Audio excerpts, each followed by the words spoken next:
Hey guys, welcome back to another video. So today's video is quite an interesting video. I was invited to spend a couple of days with one of the big names in the farriery industry. He travels around the world, recently been over to the American Farriers Association to give some talks. He's recently received his PhD. He's also a fellow of the Worshipful Company of Farriers. And he invited me to spend a couple of days with him, and we went over a few things, and one of those things was how to transition a horse from shod to barefoot, going over the conformational assessments, both statically and dynamically.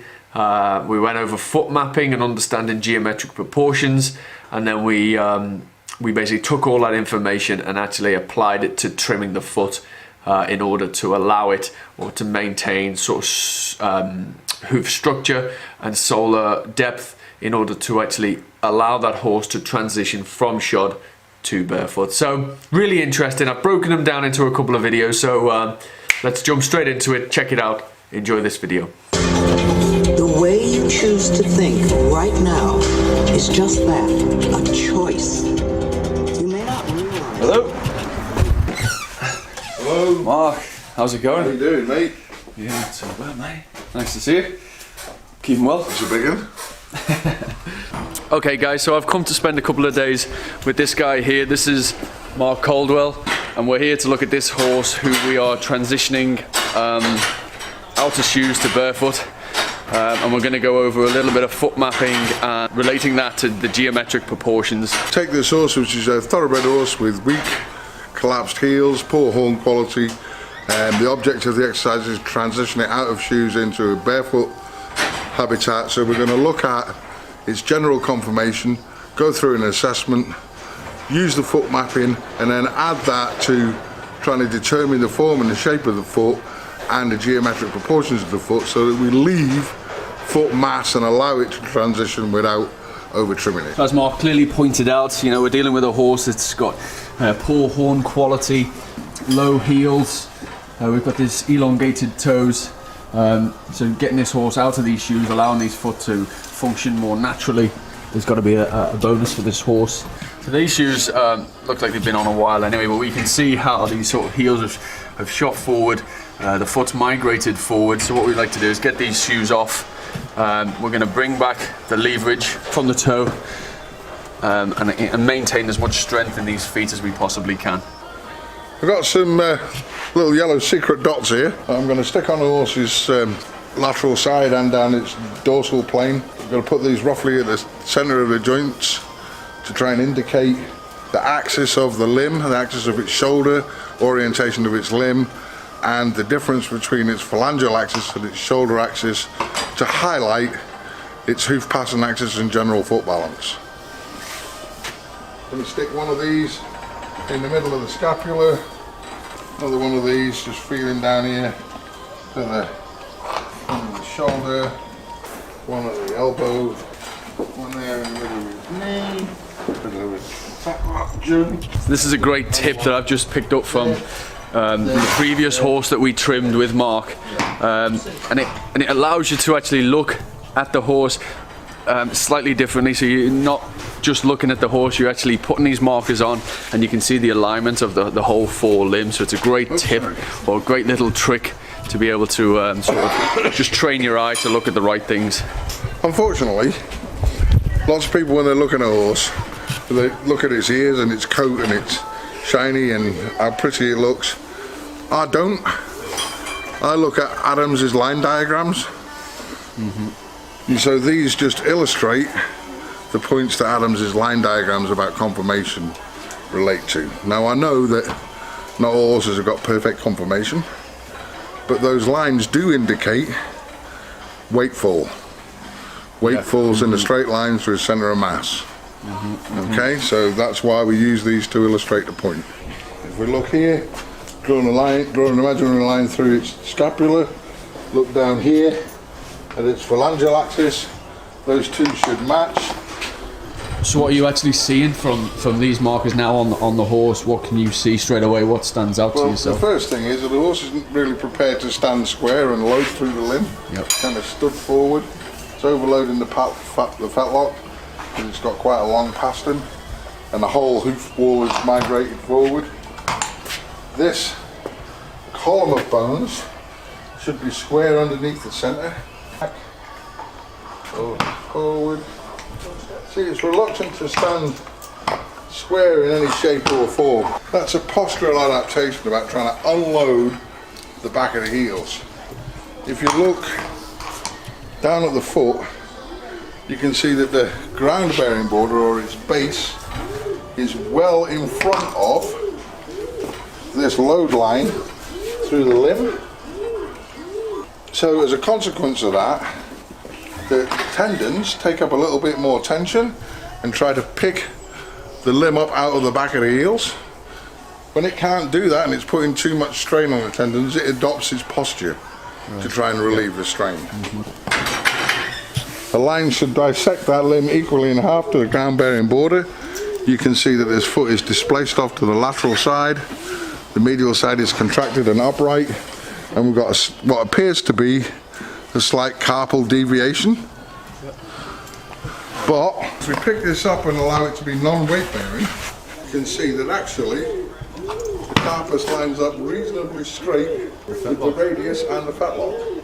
Yeah. There's a slight deviation from the fetlock, and it's slightly toe in. Yep. And if you look over the coronary band, you can see all of the outside hoof wall up to the lateral heel, but from the medial quarter, you're losing it. Yes. So take a palmadorsal view. That imaginary line going through the three dots should dissect the ground bearing surface of the foot in half. You can see that that line is falling straight over the medial heel. Yes. Which is why that looks so contracted. And that's actually why it's contracting. Because all the load is down the medial side. As the horse walks away from you, watch where the fetlock's descending. You can see it descending over that medial heel. As it walks back towards you, you should be expecting that arc of flight to be outwards and inwards. And it's actually pretty straight. Now, a lot's talked about breakover. But if you watch this horse again, the actual point of breakover is in line with the centre of this knee. Because it's the point where the body's centre of mass passes over the knee goes into flexion, and the horse has to pick up and move. It's not strictly outside toe, it's in line with its conformation from the centre of its knee.